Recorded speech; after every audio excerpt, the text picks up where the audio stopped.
Hello friends, आप सभी को स्वागत है नीभा पीसीएस पे। आज हम लोग एनटीपीसी का जो पीवाईक्यू सीरीज स्टार्ट किए हैं, उस पीवाईक्यू में सेट नंबर 3 का एनालिसिस करेंगे। जैसे आप लोगों को पता है कि हम करंट अफेयर और जीके जीएस का एनालिसिस करते हैं। बहुत सारे क्वेश्चंस प्रीवियस ईयर में रिपीट भी होते हैं। तो चलिए हम लोग स्टार्ट करते हैं। इस सेट का मैं देखिए दोस्तों, मैथ रीजनिंग सबका बनाने का तरीका अलग अलग होता है, तो आप लोग मैथ रीजनिंग को खुद से बनाइएगा।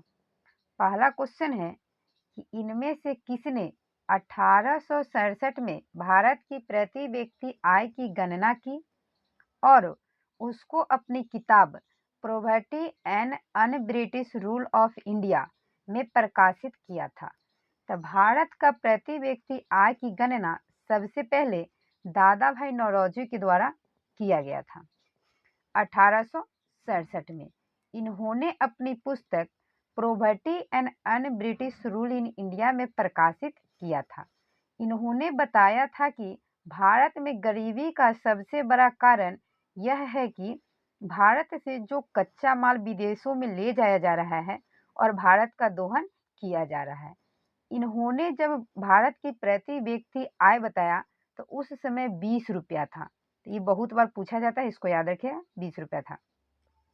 और वैज्ञानिक तौर से पूछा जाए कि वैज्ञानिक तौर से सबसे पहले प्रति व्यक्ति आय की गणना किसने किया, तो याद रखिएगा नाम सीवीके राय।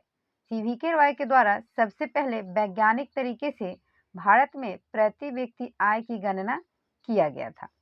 और यह पुस्तक जो है poverty and un British rule in India, यह 1901 में प्रकाशित हुआ था। यह दादा भाई नौरोजी का पुस्तक है, तो इसको भी याद रखिएगा, ये बहुत बार पूछा जाता है, फेमस क्वेश्चन है। देखते हैं 2 नंबर क्वेश्चन है कि अर्जुन पुरस्कार किस क्षेत्र में विशिष्ट योगदान के लिए प्रदान किया जाता है। तो अर्जुन पुरस्कार जो है वह खेलों में उत्कृष्ट प्रदर्शन के लिए दिया जाता है। अर्जुन पुरस्कार की शुरुआत 1961 में हुआ था। इस पुरस्कार में 15 लाख रुपए इनामी राशि के तौर पे दिए जाते हैं और यह पुरस्कार 2014 में मोहम्मद शमी, पारुल चौधरी, ओजस देवताले, अंतिम पघाल, ऐश्वर्य तोमर, शीतल देवी सहित 7 लोगों को मिला था। प्रतिवर्ष अधिकतम 15 अर्जुन पुरस्कार दिए जा सकते हैं। मैक्सिमम 15 लोगों को एक साल में अर्जुन पुरस्कार दिया जा सकता है। इसकी शुरुआत 1961 में हुआ था, इसको भी याद रखना है। देखते हैं नेक्स्ट क्वेश्चन। और दोस्तों, मैं सारे क्वेश्चंस को करेंट से अपडेट करके बताती हूँ, तो इसको भी आप लोग सुनते रहिएगा। जीके जीएस सुनने का चीज है, जितना बार सुनिएगा याद हो जाएगा। 6 नंबर क्वेश्चन है कि बैंक दर वह ब्याज दर होती है जिस पर डैश केंद्रीय बैंक वाणिज्य बैंक को ऋण देती है। तो बैंक दर जो होता है वह, जैसे आरबीआई हमारा केंद्रीय बैंक है, यह वाणिज्य बैंक को जिस रेट पे, जिस ब्याज पे देती है बैंकों को उधार, उसे हम लोग बैंक दर कहते हैं, जिसको रेपो रेट कहा जाता है। और एक होता है रिवर्स रेपो रेट। तो जब वाणिज्य बैंक अपने पैसे को आरबीआई में जमा करने जाती है, तो वाणिज्य बैंक, यह मान लीजिए यह है आरबीआई, तो आरबीआई जिस रेट पर देगा उसको हम लोग कहते हैं रेपो रेट। ठीक, इसको याद रखिएगा। और वाणिज्य बैंक अगर अपना पैसा आरबीआई में जमा करती है तो उसे हम लोग कहते हैं रिवर्स रेपो रेट। तो याद रखिएगा।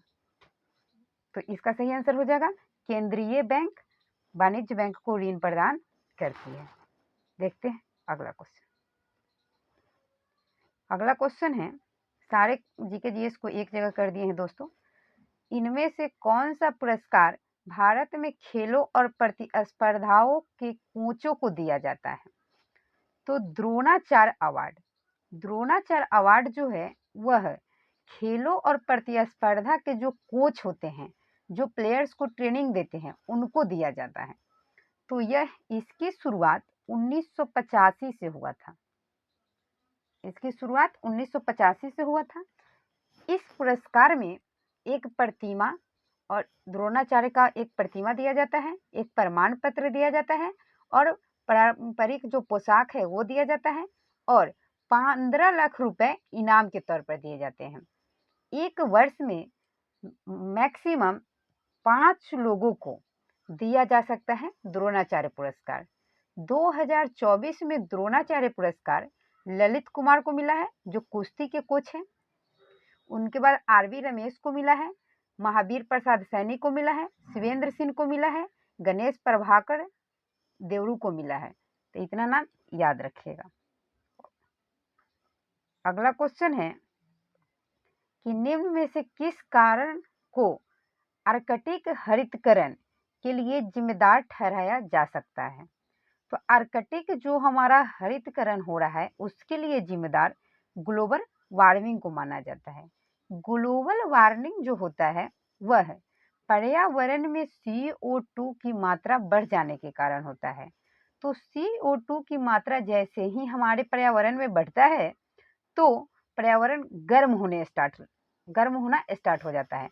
जैसे जैसे पर्यावरण गर्म होता है तो जो आर्कटिक क्षेत्र में बर्फ है वह पिघलना शुरू हो जाते हैं। तो इसको याद रखिए। अगला क्वेश्चन है कि लाहौर एवं कश्मीर में स्थित शालीमार गार्डन डैश कालीन वास्तु कलाकृतियां हैं। तो कश्मीर और लाहौर में जो स्थित शालीमार गार्डन है वह मुगल कालीन वास्तु कलाकृति है। शालीमार बाग की स्थापना 1619 में, डेट याद रखिएगा और नाम याद रखिएगा कि किसने बनवाया था। तो 1619 में जहांगीर ने नूरजहां के लिए बनवाया था। जहांगीर नूरजहां के लिए बनवाया था। और यह जो कश्मीर में शालीमार बाग स्थित है इसे श्रीनगर का ताज भी कहा जाता है। दूसरा शालीमार बाग उद्यान जो है जो शाहजहां के द्वारा 1641 में बनाया गया था। दोस्तों इसको याद रखिएगा कि 1641 में बनाया गया था, यह लाहौर में है। तो इसको याद रखिएगा। और 1981 में, ये 1641 में तो बना था लाहौर वाला और 1981 में इसे यूनेस्को के द्वारा विश्व धरोहर के स्थल में शामिल किया गया था।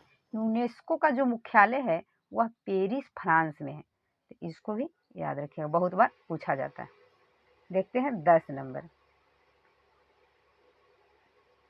क्वेश्चन है कि भारतीय संविधान का अनुच्छेद 368 डैश से संबंधित है। तो भारतीय संविधान में टोटल 395 अनुच्छेद हैं दोस्तों मूल रूप से। तो इसमें 368 जो है वह संविधान की संशोधन से संबंधित है। संविधान संशोधन 368 के तहत 2 तरीका से किया जाता है। एक विशेष बहुमत 2/3 बहुमत से और एक होता है 2/3 बहुमत और आधे से अधिक राज्यों की सहमति से। संविधान संशोधन की चर्चा हमारे संविधान के भाग 20 में वर्णन है। और भाग 20 में 3 तरह से संविधान संशोधन होता है। एक होता है साधारण बहुमत से, जिसे आर्टिकल 368 के बाहर रखा जाता है। दूसरा होता है विशेष बहुमत से, यानी कि 2/3 बहुमत से। और तीसरा होता है 2/3 बहुमत और आधे से अधिक राज्यों की पारित करने से। तो इसको याद रखिएगा। और हमारे संविधान में संशोधन करने का अधिकार संसद को दिया गया है। अगला क्वेश्चन, तो दोस्तों जितने भी एडिशनल फैक्ट बताते हैं उसको याद रखिएगा। 14 नंबर क्वेश्चन है कि आधुनिक कंप्यूटर किसी भी कार्य को करने के लिए निर्देश के एक समूह का पालन करता है। इन निर्देशों को सामान्यतः क्या कहा जाता है? तो कंप्यूटर जिस निर्देश का पालन करता है उसे हम लोग प्रोग्राम कहते हैं।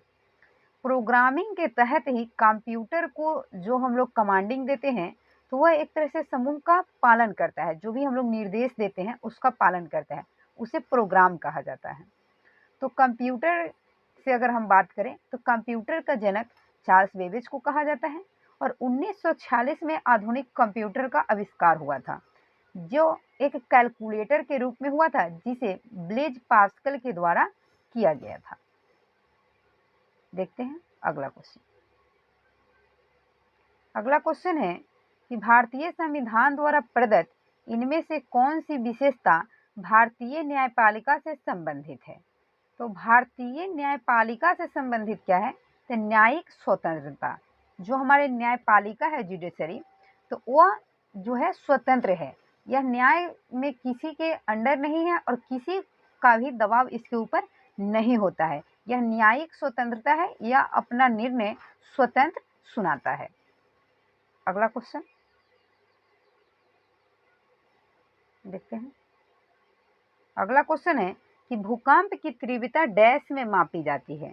तो भूकंप की जो तीव्रता होती है उसे रिएक्टर स्केल से मापा जाता है।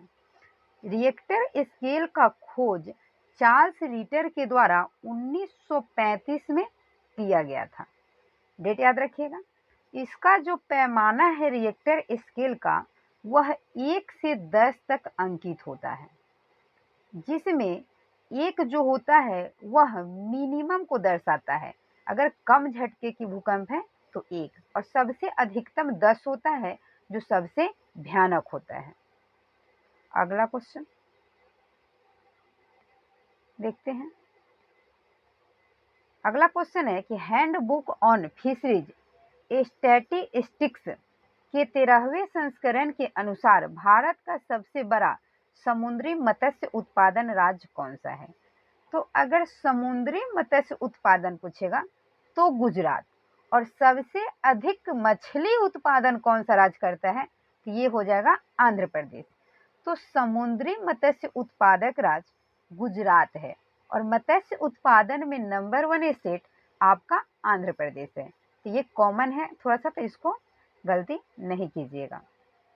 बहुत सारे क्वेश्चंस रिपीट होते हैं एग्जाम में। दोस्तों मैं एसएससी का भी प्रीवियस ईयर कराई थी, तो बहुत सारे क्वेश्चंस वहां से एग्जाम में आए थे। 26 नंबर क्वेश्चन है कि कोमागाटरू मारू घटना डैश से संबंधित है? तो ये भारतीय स्वतंत्रता संग्राम से संबंधित है। दोस्तों जब प्रथम विश्व युद्ध हो रहा था 1914 में, तो उस समय ही गुरमीत सिंह थे। तो ये गुरमीत सिंह जो थे, यह भाड़े पर जहाज लिए थे, और यही कोमागाट्रू जो जहाज था वह कनाडा के तट पर जैसे ही पहुंचा, तो कनाडा के लोगों ने इसे वहां उतरने से मना कर दिया। उसको रोका गया और वहां नहीं उतरने दिया, जिसे महात्मा गांधी गए थे।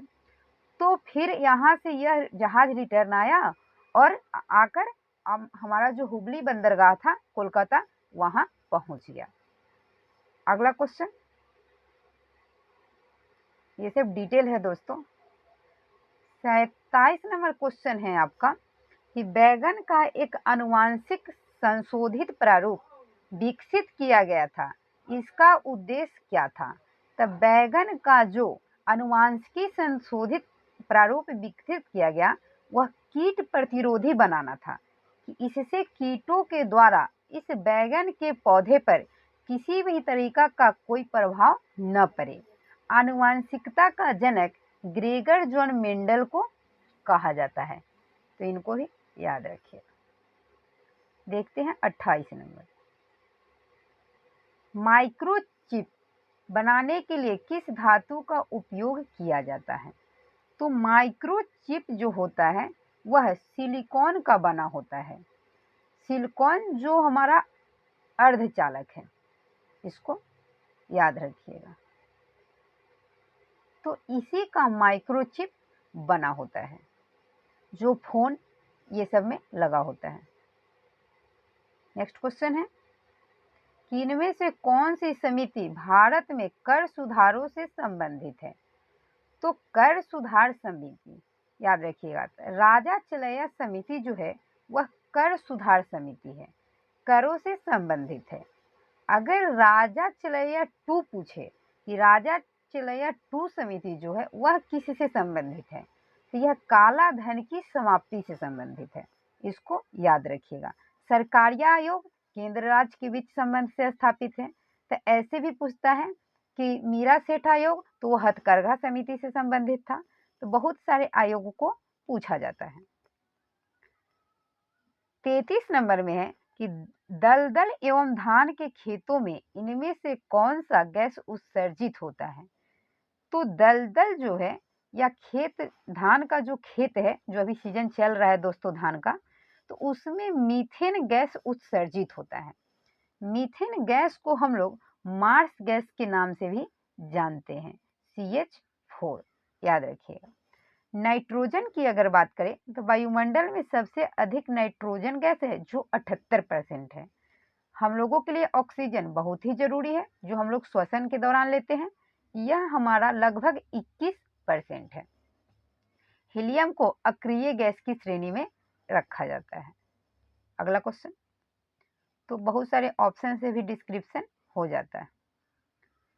अगला क्वेश्चन है कि भारतीय दंड संहिता, इंडियन पिनल कोड, जो 1860 में अधिनियमित हुई, का मसौदा तैयार करने वाले आयोग की अध्यक्षता किसने की थी?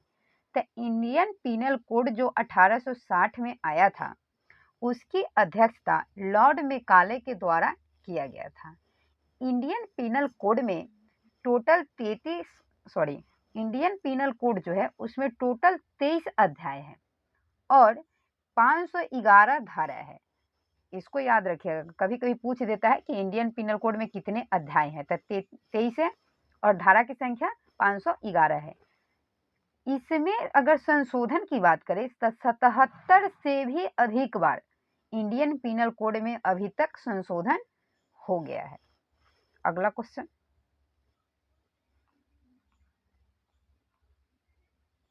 बड़ी माता स्मॉल पॉक्स के टीके का आविष्कार किसने किया था? तो स्मॉल पॉक्स जो हमारा वायरल बीमारी है या वायरस के कारण होता है, इसकी खोज एडवर्ड जेनर के द्वारा किया गया था 1796 में, याद रखिएगा। और यह जो रदरफोर्ड है, तो रदरफोर्ड जो हमारा दिए थे वह प्रकीर्णन इफेक्ट भी दिए थे, अल्फा कण वाला, याद रखिएगा। लुई पास्चर ये रेबीज के टीके का खोज किए थे। जेम्स चैडविक ये न्यूट्रॉन का खोज किए थे। तो ये सब को भी एडिशनल फैक्ट के तौर पे याद रखना है। अगला क्वेश्चन है कि भारत सरकार के द्वारा जो हमारा शुरू किया गया था, ये क्या कहते हैं दोस्तों, इसको नई मंजिल योजना, इनमें से किससे संबंधित है? तो नई मंजिल जो योजना था वह अल्पसंख्यक युवाओं के लिए कौशल का प्रशिक्षण देना था। वैसे युवा जो अल्पसंख्यक के अंतर्गत आते हैं, तो वैसे युवाओं को स्किल डेवलपमेंट के लिए, ताकि स्किल में डेवलपमेंट हो, ताकि बेरोजगारी कम हो, तो इसके लिए भारत सरकार ने नई मंजिल योजना की शुरुआत की थी। और इसी के तहत जितने भी अल्पसंख्यक युवा थे उन सभी को रोजगार देने की कोशिश किया गया था। अगला क्वेश्चन है कि निम्नलिखित में से कौन से दो क्षेत्र भारत के प्रमुख जैव विविधता स्थल हैं? तो भारत के सबसे अधिक जैव विविधता अगर स्थल की बात करें तो पश्चिमी घाट और पूर्वी हिमालय है, जिसको हॉट स्पॉट भी बोला जाता है। कि भारत के सबसे अधिक हॉट स्पॉट कौन सा स्थल है? तो पश्चिमी घाट और पूर्वी हिमालय। अगला क्वेश्चन देखते हैं, निम्नलिखित में से कौन सा प्रमुख महिला सेक्स हार्मोन है? तो महिला सेक्स हार्मोन जो है वो है एस्ट्रोजन, इसको याद रखिएगा। टेस्ट्रोजन जो है वो पुरुष हार्मोन है। अगर क्वेश्चन पूछे कि पुरुष सेक्स हार्मोन क्या है, तो यह एंड्रोजन है, इसका नाम याद रखिएगा, एंड्रोजन।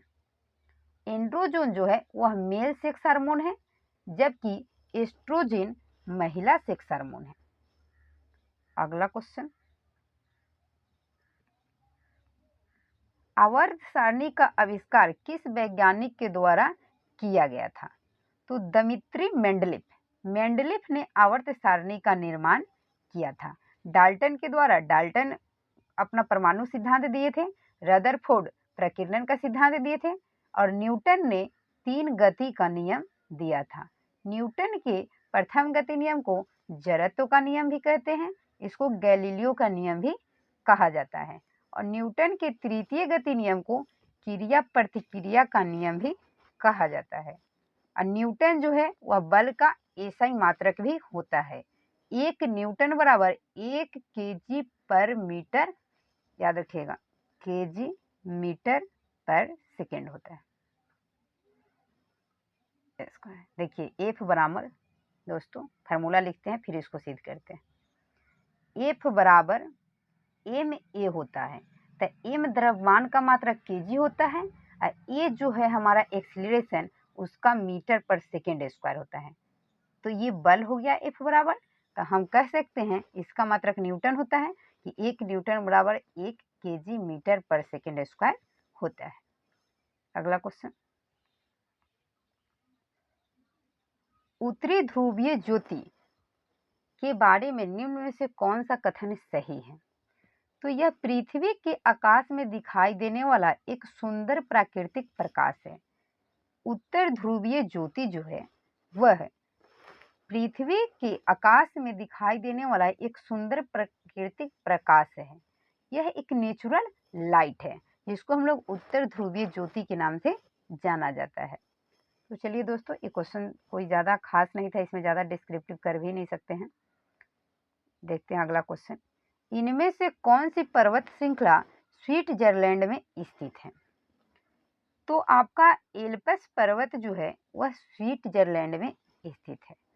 क्वेश्चन आता है कि वह कौन सा ऐसा देश है जहां प्रत्यक्ष शासन व्यवस्था स्थित है?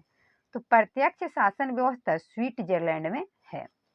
यूराल जो हमारा पर्वत है वह एशिया और यूरोप के बीच बाउंड्री बनाता है और एक यूराल नदी भी है, वह भी एशिया और यूरोप के बीच बाउंड्री बनाती है। अगला क्वेश्चन,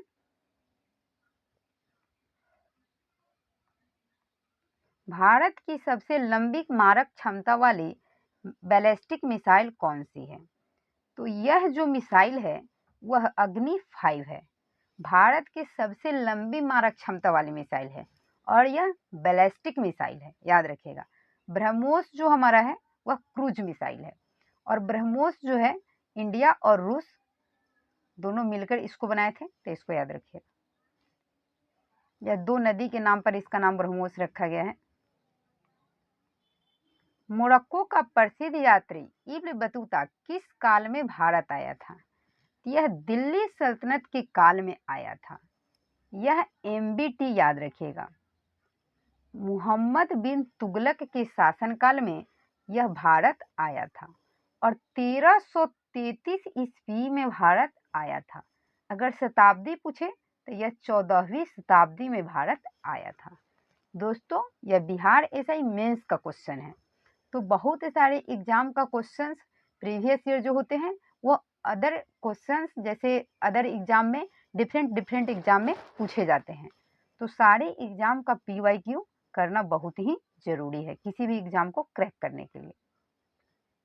62 नंबर में है कि राज्यसभा के बारे में इनमें से कौन सा कथन सही है? तो राज्यसभा को कभी भंग नहीं किया जा सकता है। तो क्यों दोस्तों? क्योंकि राज्यसभा एक अस्थाई सदन है।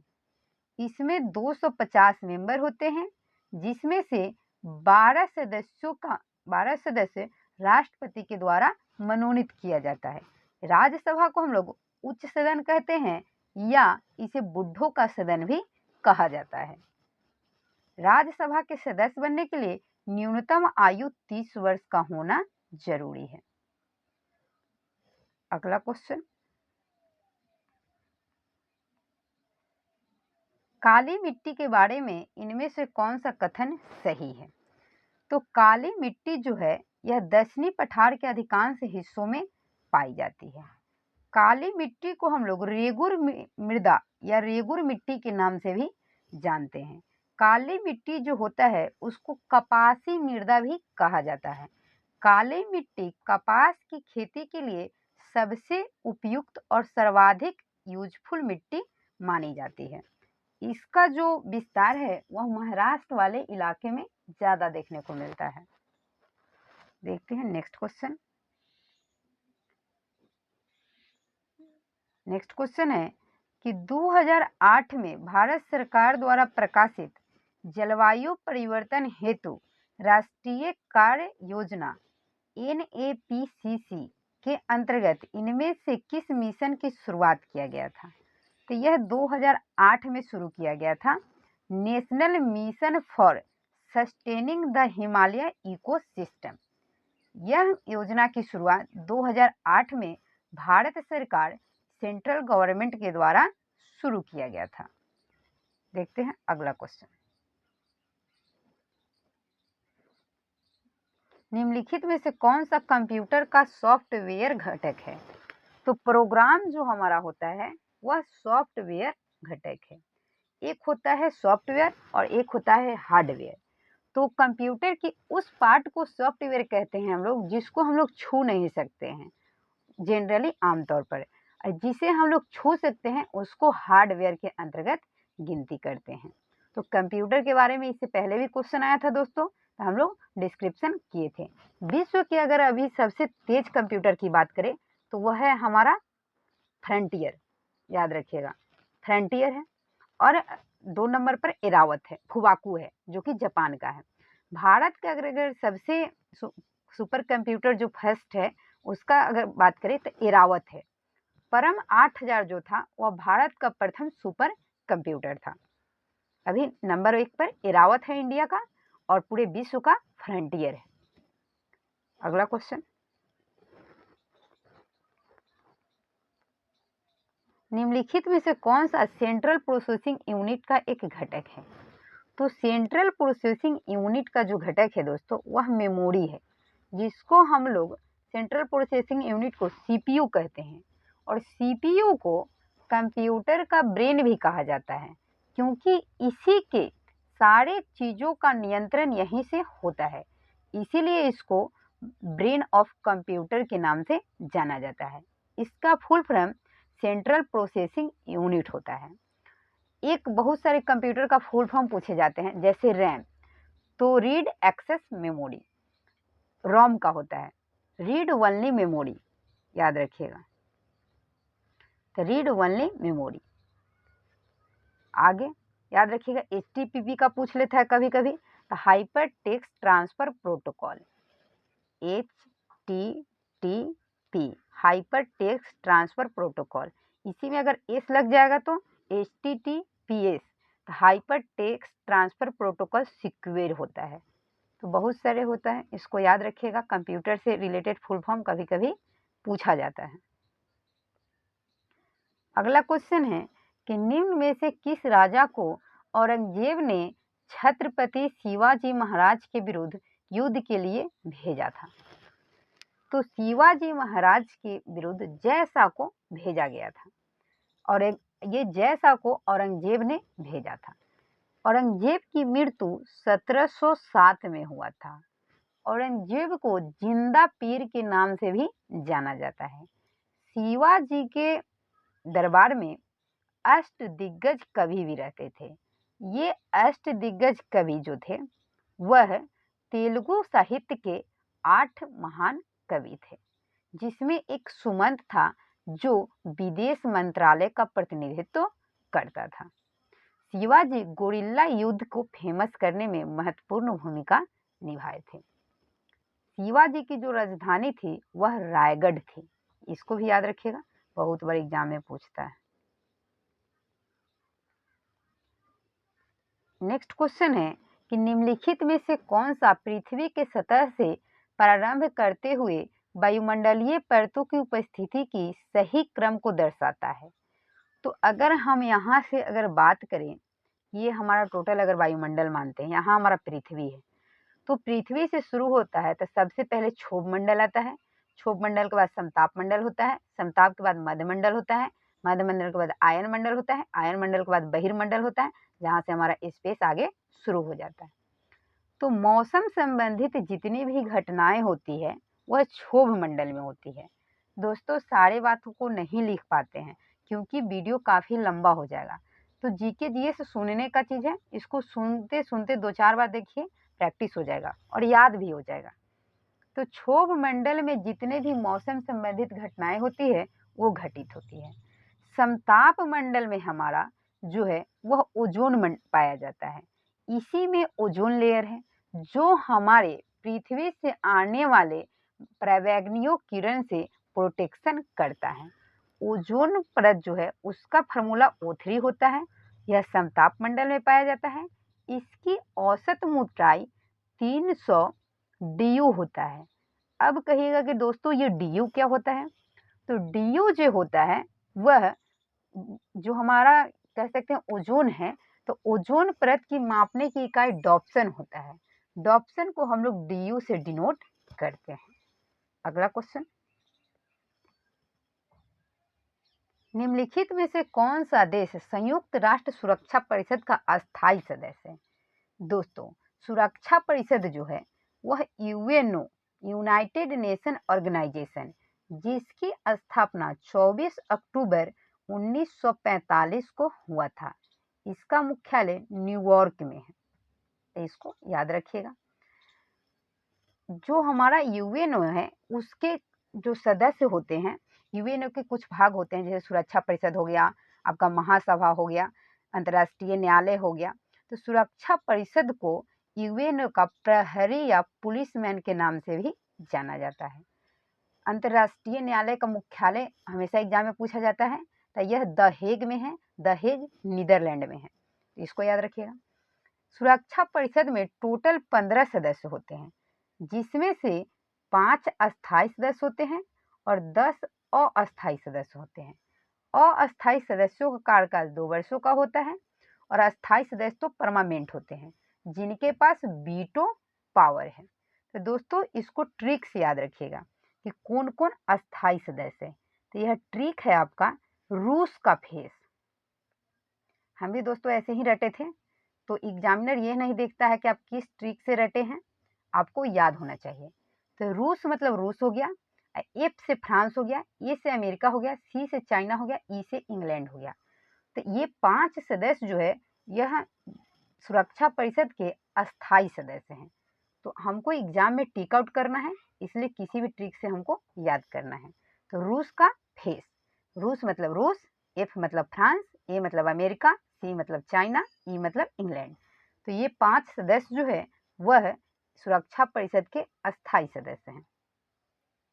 अब देखते हैं अगला क्वेश्चन, वित्तीय आपातकाल संबंधित प्रावधानों का उल्लेख भारतीय संविधान के निम्न में से कौन से अनुच्छेद में है? तो आपातकाल 3 तरह से लगता है दोस्तों। एक होता है राष्ट्रीय आपातकाल, दूसरा होता है राष्ट्रपति शासन, जिसे हम लोग राज्यों का आपातकाल के नाम से भी जानते हैं, और तीसरा होता है वित्तीय आपातकाल। तो आर्टिकल 352 के तहत राष्ट्रीय आपातकाल लगाया जाता है और आर्टिकल 356 के अंतर्गत हम लोग राष्ट्रीय आपातकाल लगता है, जिसे राज्यों का राष्ट्रपति शासन जिसको हम कहते हैं। राष्ट्रीय आपातकाल 352, राष्ट्रपति शासन 360 और वित्तीय आपातकाल, सॉरी दोस्तों थोड़ा मिस्टेक बोला गया है, जो वित्तीय आपातकाल है वह 360 में है, राष्ट्रीय आपातकाल 352 में है और राष्ट्रपति शासन 356 में है। राष्ट्रपति शासन को राज्यों का आपातकाल भी कहा जाता है। जब राज्य अच्छे संवैधानिक तरीके से नहीं चलते हैं, जब राज्य में संवैधानिक तंत्र विफल हो जाता है, तो राज्यपाल की अधिसूचना पर राष्ट्रपति राज्यों में आपातकाल की घोषणा करते हैं। भारत में अभी तक एक बार भी वित्तीय आपातकाल नहीं लगा है। अगला क्वेश्चन, महात्मा गांधी द्वारा नमक सत्याग्रह साल्ट मार्च वर्ष डैश में शुरू किया गया था? तो नमक सत्याग्रह 1930 में शुरू किया गया था, जिसे हम लोग दांडी मार्च के नाम से जानते हैं। इसी समय सविनय अवज्ञा आंदोलन भी शुरू हुआ था। यह 6 मार्च, याद रखिएगा, 1930 को शुरू किए थे महात्मा गांधी साबरमती आश्रम से। 1930 में ही सविनय अवज्ञा आंदोलन हुआ था। 1931 में कांग्रेस का लाहौर अधिवेशन हुआ था, जिसकी अध्यक्षता सरदार वल्लभ भाई पटेल किए थे। इसी लाहौर अधिवेशन में मौलिक अधिकार के प्रस्ताव को रखा गया था। सन 1929 में कांग्रेस का जो हुआ था दोस्तों, याद रखिएगा, सॉरी दोस्तों, वो कराची अधिवेशन था। 1931 में जो हुआ था वह कराची अधिवेशन था, जिसकी अध्यक्षता सरदार पटेल किए थे। और 1929 में जो था वह लाहौर अधिवेशन हुआ था, जिसकी अध्यक्षता पीटी नेहरू के द्वारा किया गया था। इसी लाहौर अधिवेशन में पीटी नेहरू ने पूर्ण स्वराज की घोषणा किए थे। अगला क्वेश्चन दोस्तों, बोलने में कभी कभी थोड़ा सा मिस्टेक हो जाता है, तो इसके लिए मैं क्षमा प्रार्थी हूँ आप लोगों से। तो आज का सेट हमारा यहीं पे समाप्त होता है। ऐसे ही नेक्स्ट सेट के लिए आप हमारे साथ बने रहिएगा। मिलेंगे नेक्स्ट वीडियो में, तब तक के लिए धन्यवाद।